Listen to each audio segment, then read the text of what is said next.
Welcome to the Java Cafe, Java fam.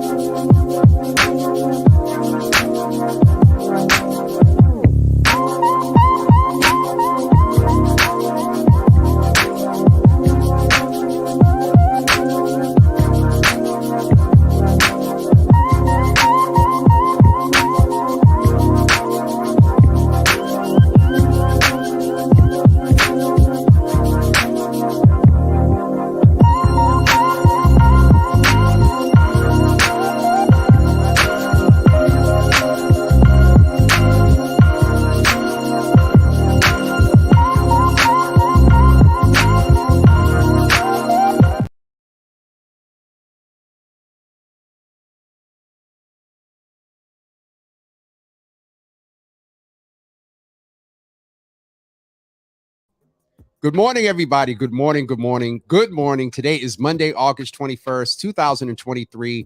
And every time I see that mic is muted thing, I am traumatized by the memory of the 23-minute interview I did with Senator Elizabeth Warren. Y'all were texting me, commenting, and I was determined to ignore any distractions because I got the senator on. In 23 minutes of just her and I sitting there and no sound.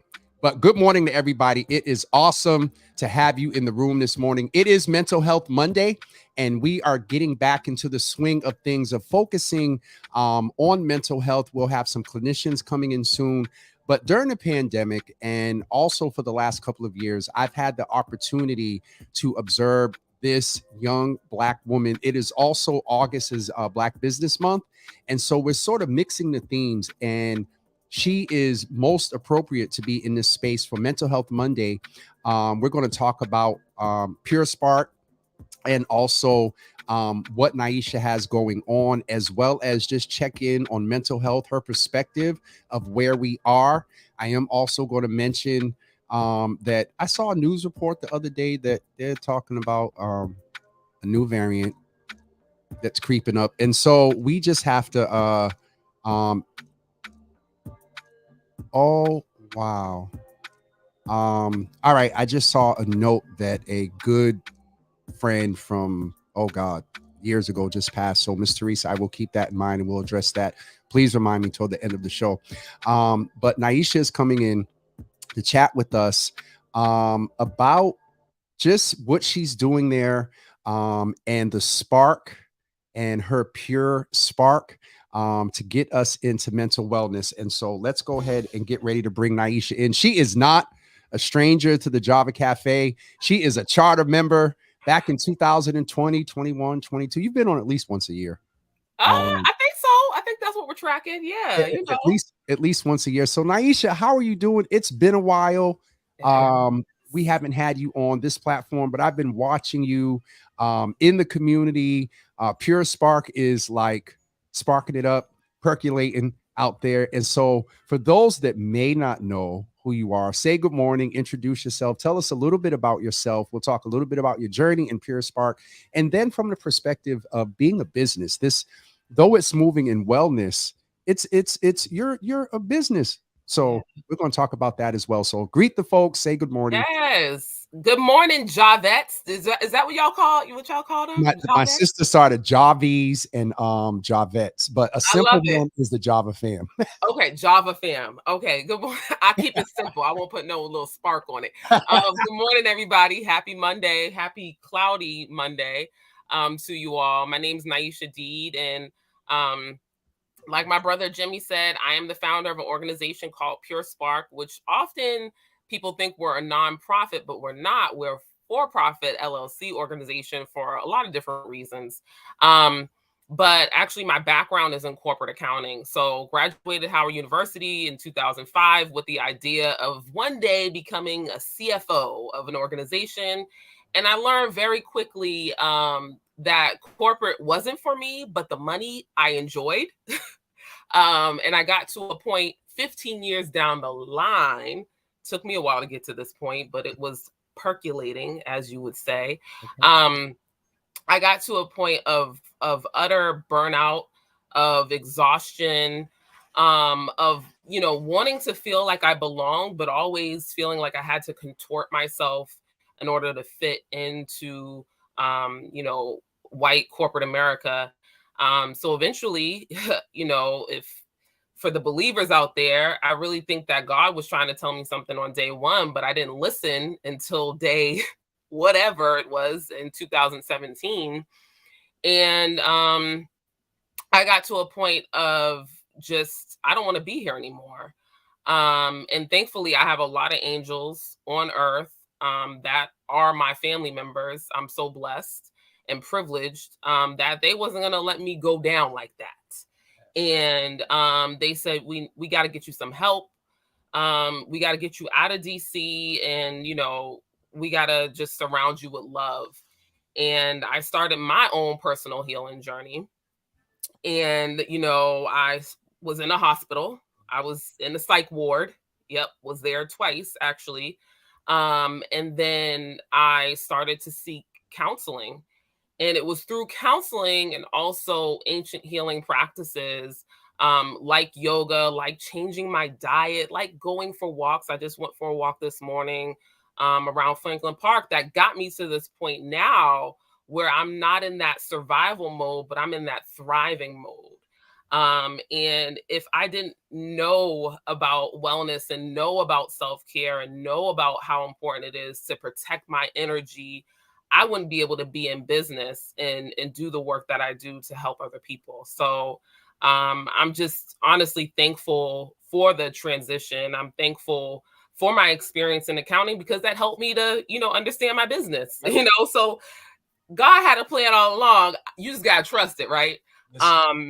And so yeah, my business, being a Black woman, all that, you know, um, kind of came to point. I mean, I guess it's just who I am and where I'm at in the world today. So thank you. It looks like some of the realization of the destiny and what you're doing often, and I noticed sometimes it hits you in real time, right then and there as you're articulating it. And so I observed and saw that. And so we're going to kind of jump around. Yes, I had a sort of plan outline in my head, but you made the correlation between having a business and being a woman. You're a Black woman, but you inadvertently or intentionally, you drew the correlation between a good mental health space and operating as a business. What is the correlation there? A couple of years ago, myself, you, and oh God, Jelani,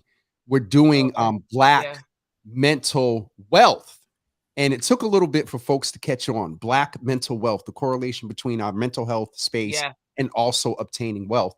The correlation between running a business and self-care and taking care of yourself. Is there any correlation? Is there any relationship with the success and or potential failure of a business without addressing and maintaining mental wellness?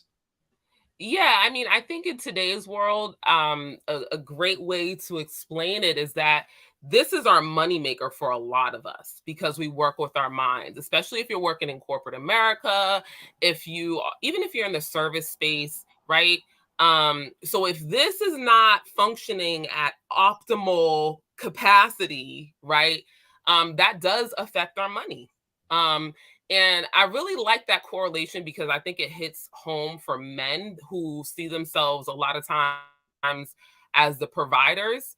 And so, I don't really hold a lot of space for Black men, because I'm a Black woman and I feel like that needs to be led by a Black man. But I think that's one of the draw points, is that, like, hey, brothers, like, if you can't provide, right, it could be that, we got to get something going right with our mental, right. And it's important also, not just for money purposes, but first, like, self-preservation. We're trying to survive and thrive, and the goal is to be happy and at peace, right. So just for yourself, right, but then that overflows into relationships, whether it be you're a mom, you're a dad, you're a friend, you're a brother. Listen, one of the things that my family noticed was that I was a little off. So it could be a protective factor. It could also be like an indicator, those relationships. Hey, Naisha, you seem a little bit not like yourself. You know, are you okay? And it's like, no, I'm not actually, if you feel safe enough to say it in the relationship. So, you know, obviously, number one, it's self-preservation, because you're here. I believe everybody's here for a reason, for a purpose. God put us all here for a reason. And we have a gift to provide. And your job is to protect that gift, is to grow that gift and to share it with the world. But then adding to that, right? You know, monetarily, how do we take care of ourselves while we're on this journey? You know, financially, it impacts us at our jobs. If we're well, we can perform well. And one of the things that I realized was, when working, you know, in an organization where I wasn't the only person, you know, now I'm an entrepreneur, so it's kind of just me and a couple staff that are remote, so it's a little bit different. But one of the things that I realized when I was working on a team, no matter how difficult the task was and how many hours we had to work, if I had the right people on the team, right, that were, um, you know, taking care of themselves mentally, emotionally, we're out there laughing, high fiving, having a good time. But if you get somebody, right, who might have been going through a lot, who's dealing with a lot and hasn't had a place and space to take care of themselves, right? And so it's coming to the job and it's bringing the morale down. Now work has become harder, it's become difficult, performance has gone down, right? So when we're doing well and feeling well, we can perform at an optimal level. But people don't necessarily see that. They just see like, oh, that's a waste of time. It's soft skills. But I'm like, no, you take care of yourself, you're gonna see everything shine. And see, that's the thing that corporate America needs to understand, that, you know, we have EAP. Some companies go as far out as have the sleeping pods. They Yeah. have, you know, nutritious meal options and whatnot. But even if the motive is not for the wellness and it comes down to the almighty dollar, capitalism, at least let that be your motive to allow your employees to be well, invest in their wellness. And Yeah. that, I mean, that can take us into the whole DEI space and culture of the workspace. But I wanted, as you were talking before, I heard that correlation between being a businesswoman and also that mental health space and being well. So I wanted to ask you to do a deeper dive, you know, into Oh that. yeah. And so let's talk about, how did you go from your journey into a, and there's nothing wrong with, because I let's just name this. I think oftentimes, um those of us in the helping field, nonprofit, well, nonprofit, you're in it for nonprofit. So those of us in the helping space that have figured out a way to be able to pay rent and still help people full time. Right. For years, you know, many of us would do 9 to 5, and then from 5 to 9, that used to be my joke. It's the volunteer community work. And so I want to, one, name and celebrate the fact that you've taken your life passion and through an experience. And had you not gone through that experience, would this passion had been extracted? But how did you go from that experience, passion, into developing a for-profit business that's helping people? Yeah. Well, I'm still working on it and I'm still growing it. And We I don't all are want work in people to think, progress. yeah, I don't want people to think that I have this all the way down. Being in business, right? And I guess working for a corporation in accounting and having your own business is like two totally separate things. I want people to know and understand that. I also want people to know, I'm going to be honest, I'm very privileged in the fact that I have a lot of support, right? Yeah. I have a lot of financial support, I have a lot of love. You know, I'm in a really good space and I wouldn't be able to do any of this, if I didn't have the support that I have. I want to be very frank Gratitude. and honest. That's Mental Health Monday. Let's talk about the gratitude. I'm sorry. Yes, yes. And I guess things optically look very nice and clean, and my graphics are dope because I have staff that does that for me. So it looks on point, it looks all this thing. But you know, we're not banking $1 million. Like we that is not me. Okay. You might have to bring somebody else on business Mondays or whatever tomorrow that's banking it in. I know and understand that this is a slow burn, that this is a slow growth. And I wouldn't be doing this work if I didn't feel called to do it, if I didn't feel pulled to do it. Yes. I really do feel like this was something in me all along that's wanted to come out. And I had a chance to reflect, even back when I was at Howard. My first thought was to go into psychology. You know, even back when I was, you know, undecided freshman year at Howard, and they were asking me, well, why do you want to do it? And I said, well, people oftentimes come to me and like talk to me about their problems, you know, and that was the reason why. But then I thought, well, I know nothing about this field. I know the money is in business, so that's where I'm going to go. Okay. Right. And I got distracted. But now I'm circling back. No, I'm not a psychologist. I'm not a therapist. But I'm a connector, and I'm a curator. A bridge. a bridge, right? And you know, you like, it's like, dang, did I miss my calling? No, I didn't. I circled back. And I'm better because I had a chance to experience the depression. I had a chance to experience the anxiety. I'm better. That'll preach, Naisha. That'll, you know, we a little churchy. That'll preach. I'm better. I had to expect.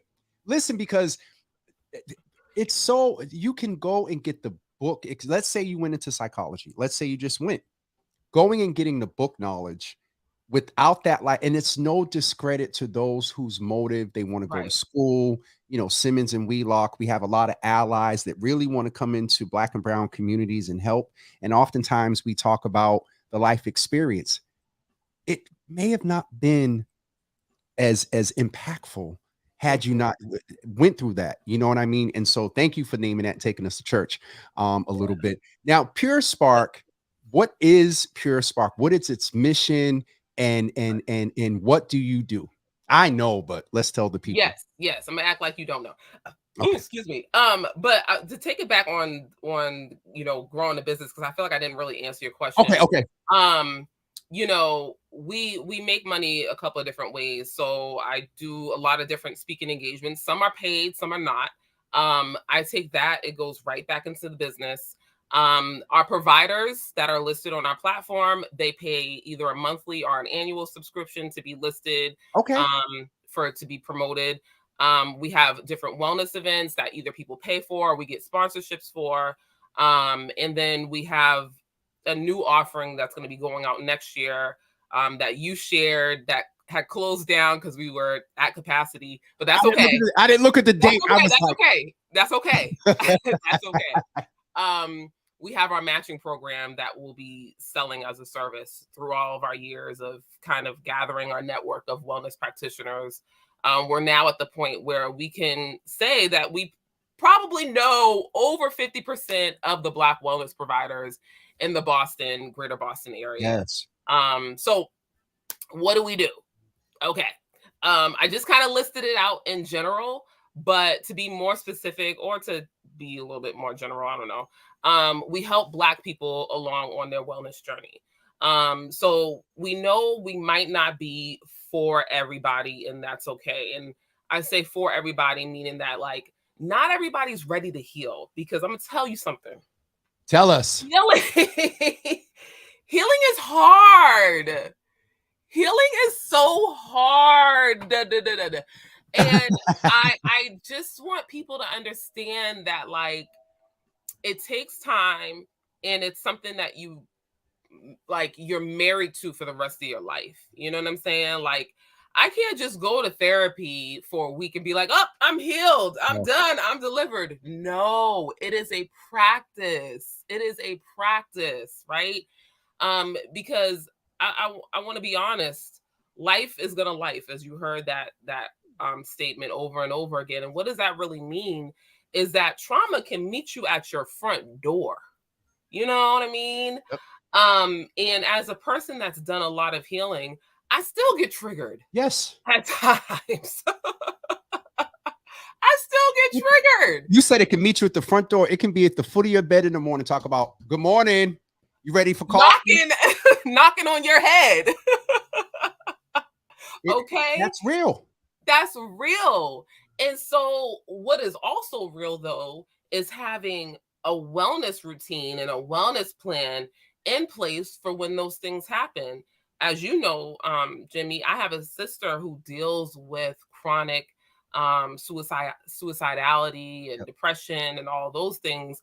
And sometimes I get triggered as being someone who loves her so much that it's like, okay, well, what do I do to kind of ease that trigger? Okay, I'm going to New Hampshire for 3 days. Also a very privileged thing to do, but there's other things that you can do besides taking a trip to New Hampshire, I'm sure. But that's something that I did because I just had to get away for a moment and distract myself from what was happening because it was just too much, you know? But kind of knowing what I love that Pure Spark does, or what we intend to do, is introduce people to the various healing modalities so that along on your journey, you know, for me in the beginning, I needed to be in a hospital because I was a threat to myself, right? And so at the beginning point, that's where I needed to go. But, you know, at some point you might say, I want to talk to somebody. Or at some point you might say, I just want to move my body. I want somebody to help me move this trauma out of my body. Maybe you go to a massage therapist. Maybe you dance. You go to one of our like movement, you know, events that we have. Maybe you come with us on a walk because you want to be with community. The last walk we had on Saturday was dope because at the end there were women there like, oh, I heard of this place called Grace by Nia. Do you guys want to like meet up tonight and maybe have dinner? I was like, I love this. Yes. That's healing. You're building relationships. Hey man, hold on. Did you just let them know that, you know, Grace by Nia on the same day might be interesting? Because Grace by Nia be booked. Oh, I know that. I told them that. I literally okay. I was like, y'all, you might. This is cool, but exactly. And they were able to find a reservation, which was dope. Okay. And it was Saturday, which was surprising. I was like, wow, you found a reservation for Saturday? But God's plan, you know. And so, yeah, the goal is to really be able to help people that look like me, first of all, by sharing my story, by saying like, hey, I know for years we thought that this was something we didn't deal with and we didn't get help for. But guess what? We dealing with it and we also getting help for it. Okay. And it's okay to have God and a therapist. Okay. Nothing wrong with that. Can you say that again? It's okay to do what? It's okay to have God and a therapist. You can have both. Just like when you break your arm, you go to you know what I'm saying? Like, we got to understand that there are people here that were here, born, created, made to help us on our journey. I believe that wholeheartedly. And one of the first things we do when we're born, Jimmy, is we cry for help. Mm-hmm. Right? When a baby is born, a baby cries for help. And for some reason, we forget as adults how to ask for help. But we're not supposed to get to a point when we're 18, 21, 25, 40, 50, where we're beyond help. Listen, and I think some of that, you know, not to get into the intricacies of it all. Let's go. I think some of it is that sometimes knowing who to ask for help from, right? Because not everybody's capable of helping you. And I've had situations because I am the mental health person or whatever, that all of my friends be thinking, okay, well, Naisha got it. She's strong, da da da da da. But sometimes I need to pick up the phone. I need an encouraging word. Naisha. And I just want to pause and say thank you for the time. Thank you for the times over the years where you would just generally, hey, just a text to check on you. How you doing? That thank you. Because let's just park and say people in this space, we often give, and don't. And there are people right here and there that reach out and help, but the balance is still, it's interesting. And so I just wanted to name that. And thank you for that, because we need it. We need the encouragement. And back to your point of the help. Yeah, it's okay to ask for help. It's okay. We can't make it like on our own. We're communal. We're designed to be communal. I'm sorry. You're right. We are designed to be communal. We're built that way. Mhm. And that's why community is a protective factor. And when we isolate, that's something that is dangerous. Yeah. Yep. So it's so important, like COVID. Think about COVID and when so many of us had to isolate, and all of the things that were brought up that were festering, that we're still dealing with today. You know what I mean? It's because we were in isolation and we weren't intended to be in isolation like that. Yeah, take a little time to myself every now and again, but yeah, community and connection is so important. And we can't necessarily do it through other forms. I was just going to say, Zoom and all of that sufficed, but and you understand the concept of touch therapy, of a hug, of being able to physically, you and I have this joke where there is Naisha and Jimmy and music, or there will be some dancing. And so, the expression and the outlet of, because you talk about the physical, the benefits of physical movement. All right, Naisha, let's bring it in, because we've spent a lot of time in the mental health space, and I really want to highlight business piece and really ensure that we promote and have folks understand how they can reach you and what is the investment that they're making in themselves. So if I heard you right, there will be a match subscription or program coming up next year where but that's more so going to be sold to different organizations, like versus individual conglomerate organizations. So if you are a part of and represent a conglomerate, like a big organization like BPS or Google, I don't know, whatever, you can reach come out. On here, that million is coming. You went from BPS to Google. I mean, they're right in Cambridge, but yeah, it would be a service, part of an EAP, that would allow for organizations to kind of tap in if they have a large population of Black folks and they want culturally competent therapy and wellness practitioners for their employees, or the communities that they foster. That's what that's for. Okay. But so if you look on our Instagram page, I don't know if you have that pulled up, but we have a couple of things coming up. So I just mentioned our wellness walks that are so much fun. It's literally like a mini vacation. So if you can't go to New Hampshire, you can go to Blue. I didn't say it with the Boston accent. You go to Blue Hills, and you can join us next September Saturday. Hold on. 16th. August, we just finished the 19th, so we are now. This is going to be September 23rd. No, that's not 23rd. Okay. That's the 16th. The third Saturday is the 16th. So we'll be back outside on the 16th. So feel free to join us. It's free. It's dope. A lot of fun. We draw kind of a lot of attention because we're like the only Black people that's up in Blue Hills. But it's fun. I love it. Wrong with that at all. I just want to make sure we get the graphic up. Instagram is a little interesting trying to show the graphic, but it's the third Saturday, meet up at 8 a.m. And the next one is September 16th. Yes. Okay. Yep. And then you also have something coming up on the, hold on. Yes. Instagram on the computer is a little bit different.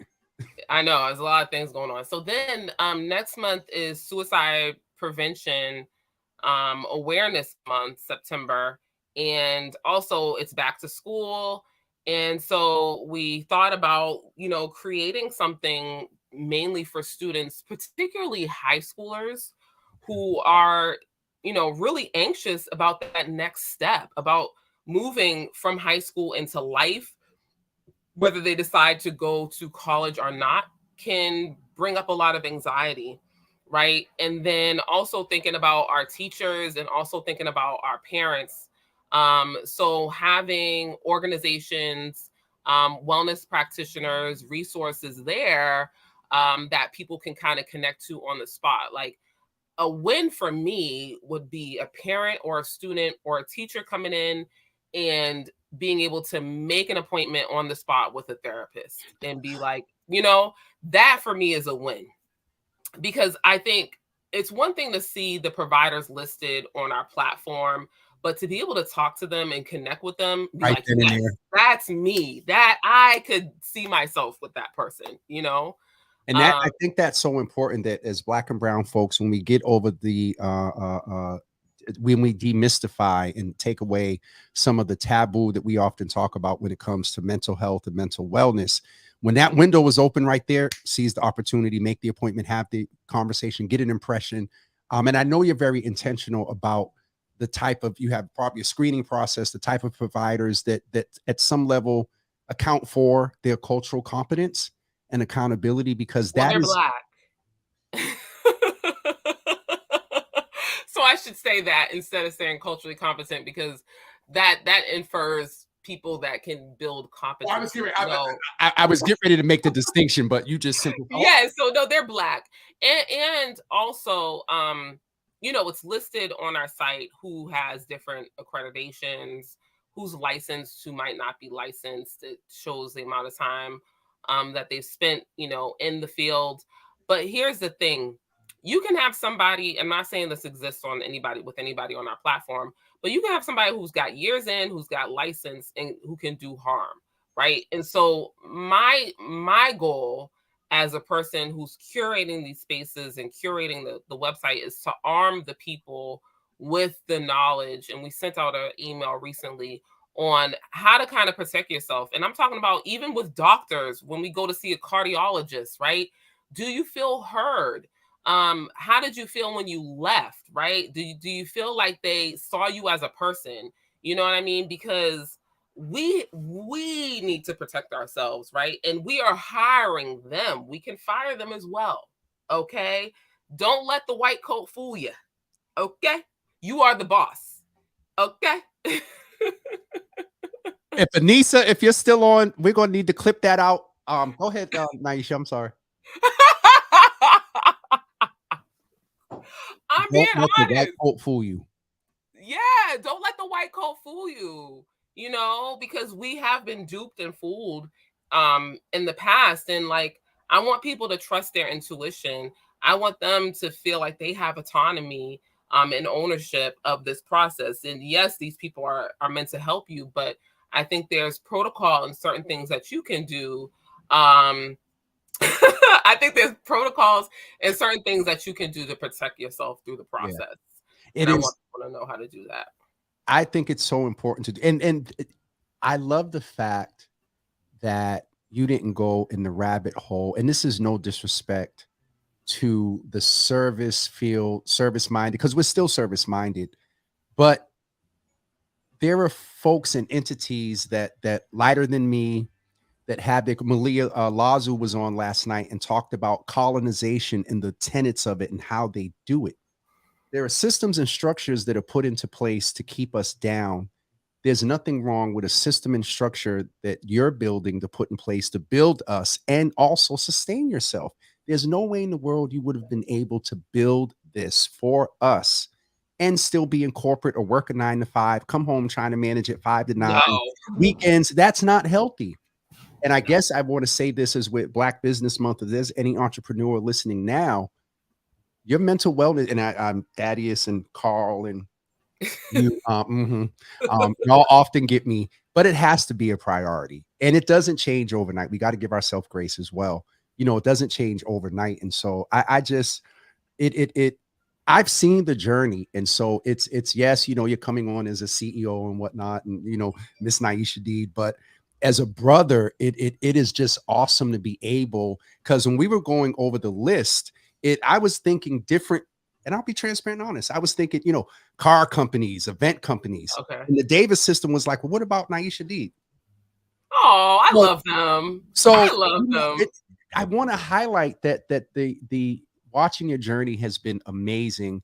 And there is a respect there because you are very succinct, detail oriented. You protect your space. Because I was reaching out to you one day during that New Hampshire thing, and I was like, it's been a few days. What's going? Oh, I'm okay. I'm fine. I just needed a break, and I envy that of people, and I'm getting better that can just do that. You know, I'm at that little pride thing that we feel if we go offline, somebody needs something. If we're not available, it ain't going to be done. We got to be real. There's some pride there that we got to deal with that notion. Go ahead, because I see you ready to go. Go ahead. No, I gotta explain to people why I'm so rigid with that. It's because I saw what happened and what could happen if I don't. For me, it could be deadly. It could be that extreme if I do not take care of my mental health, right? I've already been tested once. God said, here you go. You made it through. Now, here's the way you stay well. And I'm going to give you that call and that knock on the door and say, pull back, Naisha, pull back. You're doing too much. And I'm going to listen every time. And I don't care if it's, you know, God telling me there's people you should probably not hang around and be around, or it's an opportunity that you shouldn't take or shouldn't do, or, you know, you're doing too much, you know, with Pure Spark. Whatever it is that I'm being told, I'm going to listen to it because I know it's for my betterment. And then I know that in the long haul, it's going to pay off. I'm going to be fine. Okay. I'm going to be all right. Well, like, I think it's fear, very fear-based for us to feel like we got to do everything. We got to be everything, you know? Okay, if I don't do this for this person, they're not going to like me and the relationship's going to be, you know, gone or whatever. Yep. You know, there's so much fear-based and it's understandable. But it's having the conversations. I would love to, but I can't. And we got to be comfortable with that. And then also the people to whom we're communicating that, we can't control it, but in a perfect world, it wouldn't be taken as being personal. It wouldn't be taken as being they're not a priority. And in some cases, hon, at that particular time, you're not. I am. I'm always the priority. Okay. I am always. Always. You know why? Because if I don't take care of myself, I can't take care of my business. I can't take care of my community. I can't, you know, help to take care of my sister, my family members. I have to be the priority. I have yeah. And it goes back to the simple thing. And I think you and I have named it and talked about it before, that it goes to the plane scenario.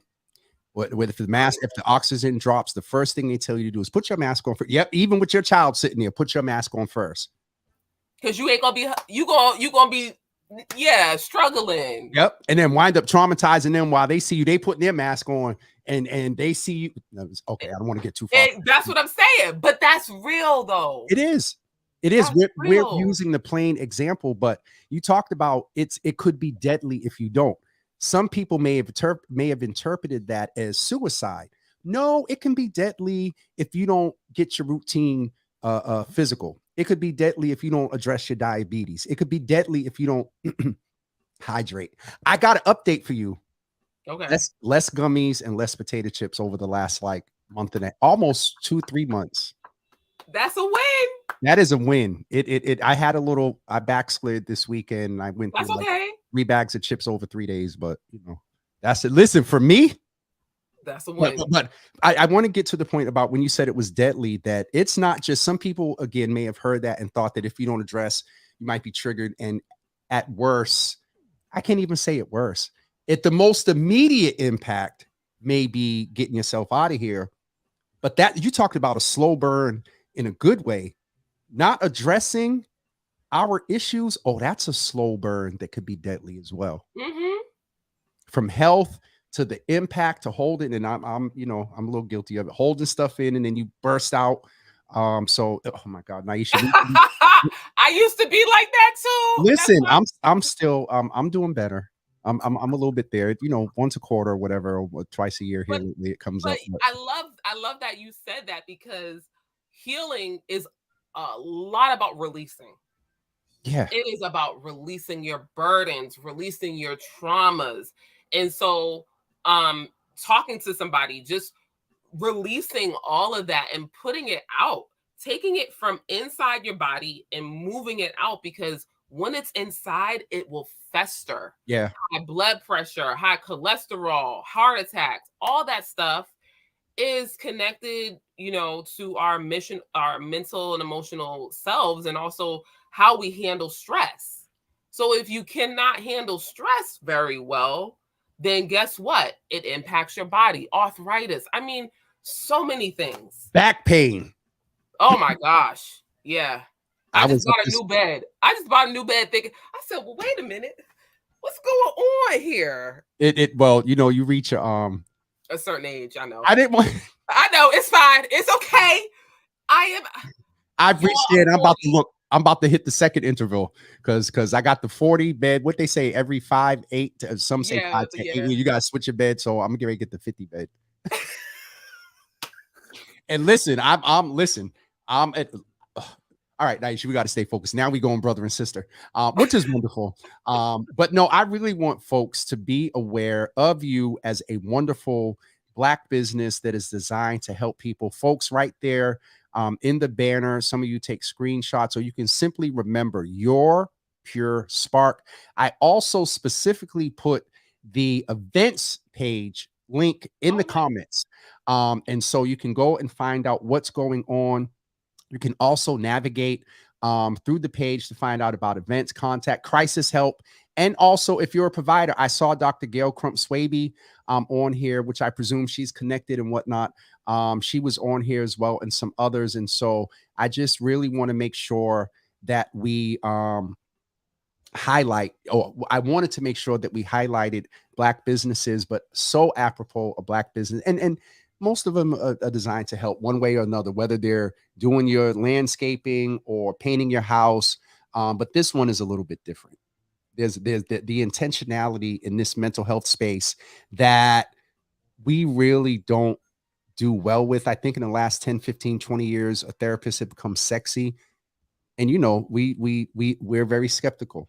And so we now have folks like you and I have to keep working to ensure that we get folks connected to. And I love how you said, culturally competent. You said, no, they Black. Right there.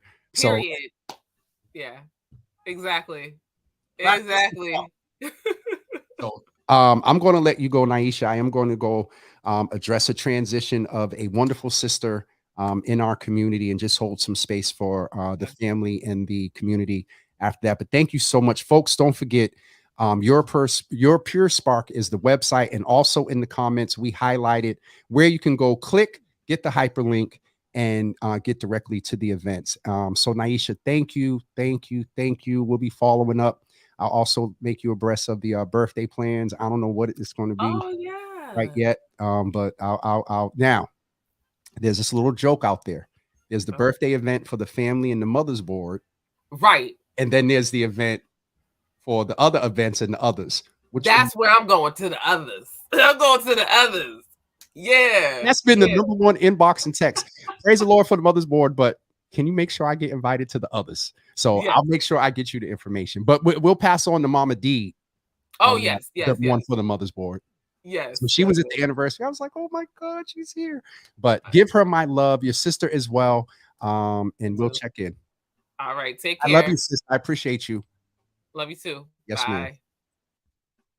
Hey, everyone. During the I really want to thank Naisha. And so I think apropos that it's on a mental health space. I just want to and Miss Teresa, please hear my heart when I say this.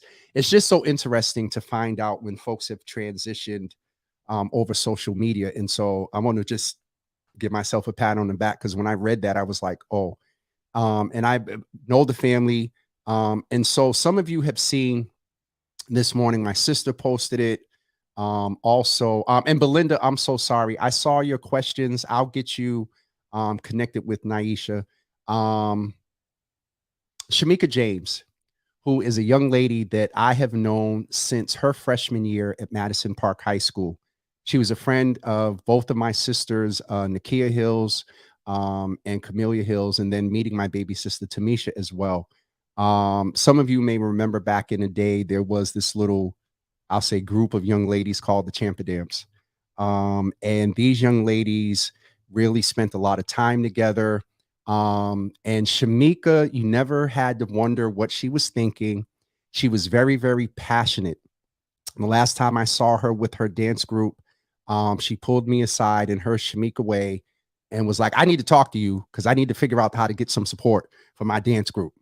And just watching her journey with the dance group, I'm going to ask you all to really please keep her family first and foremost, and those that are closest to her in your prayers, but also the young people, the ones that she mentored, the ones that she would take across the country to dance. And so please keep the James family in prayer, keep the community in prayer as well. Aisha, Muffin, Poochie, other family members. Forgive me for not naming them, but those are the three that I know. Conan as well. Please keep the James, the Harris, the Moses. I believe the Moses is the umbrella name, Miss Moses. Please keep them in prayer. Mother's Board, keep them covered. And especially the family and the young people that have been impacted by her transition. She fought a good fight. Fought a good fight. And we over the past few weeks have seen her journey. And so just keep the James family in prayer. And we'll see you tomorrow morning. We're going to continue Black Business Month and highlighting, I believe, a business tomorrow. I don't have it in front of me. But thank you all so much for tuning in this morning on this Mental Health Monday. We appreciate Naisha coming in to the room. And we will see you tomorrow morning at 9. Thank you very much, everybody, and have a good rest of your day. And remember to make your mental health a priority. Thank you all very much.